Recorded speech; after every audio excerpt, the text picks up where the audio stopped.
Hello అందరికీ. ఈరోజు మన కిచెన్లో చూడండి, లంచ్కి పప్పు ప్రిపేర్ చేస్తున్నాను ఫ్రెండ్స్. ఏం పప్పు అంటే గంగవాయిల కూర పప్పు. దీని గురించి అయితే ఫస్ట్ మనము ఒక పావు కేజీ కందిపప్పు కడిగి ఒక 4-5 టైమ్స్ కడిగి మంచినీళ్ళు వేసుకొని కుక్కర్లో కొంచెం పసుపు, కొంచెం ఒక 2-3 చుక్కలు 1 టీ స్పూన్ ఆయిల్ వేసి పక్కన పెట్టేసేయాలి. తర్వాత చూడండి, ఇందులో మనము ఒక 15-20 పచ్చిమిర్చి కూడా గ్రైండ్ చేసి వేసుకోవాలి. అలాగే 1 టీ స్పూన్ అల్లం వెల్లుల్లి పేస్ట్ కూడా యాడ్ చేశాను. ఇందాక ఫ్రెష్గా సన్నగా తరిగి పెట్టుకున్న గంగవాయిల కూర కట్టలు ఒక 6-7 తీసుకొని అది కూడా వాష్ చేసి అందులో వేసేసేయాలి పప్పులో.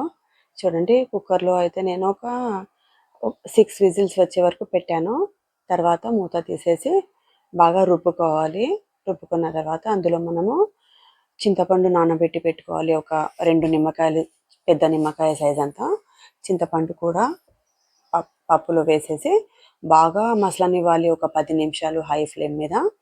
తర్వాత అందులో కరివేపాకు కూడా వేసుకోవాలి. చూడండి, పప్పు మసలే వరకు మనము ఒక 5-6 వెల్లుల్లి రెప్పలు పొట్టు తీసి కట్ చేసి పెట్టుకోవాలి.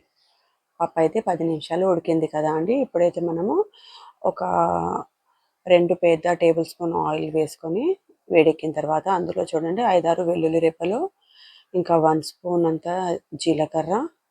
వెల్లుల్లి అయితే రెడ్ కలర్ ఇలా బ్రౌన్ కలర్ వచ్చే వరకు ఫ్రై చేసుకోవాలి. తర్వాత జీలకర్ర, ఆవాలు, ఎండుమిర్చి, ఇంకా ఇంగువ కొంచెం 1 టీ స్పూన్ అంతా ఇంగువ వేసుకుంటే మనకు పప్పు తింటే గ్యాస్ అనేది రాదు. ఇంగువ వేసుకుంటే చాలా టేస్టీగా కూడా ఉంటుంది పప్పు.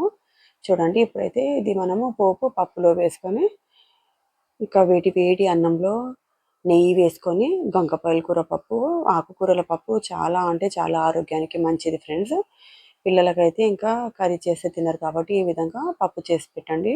వేడి అన్నంలో ఇలా గంగవాయిల కూర పప్పు, నెయ్యి, ఆవకాయ పచ్చడి వేసుకొని తింటే చాలా బాగుంటుంది. Bye friends.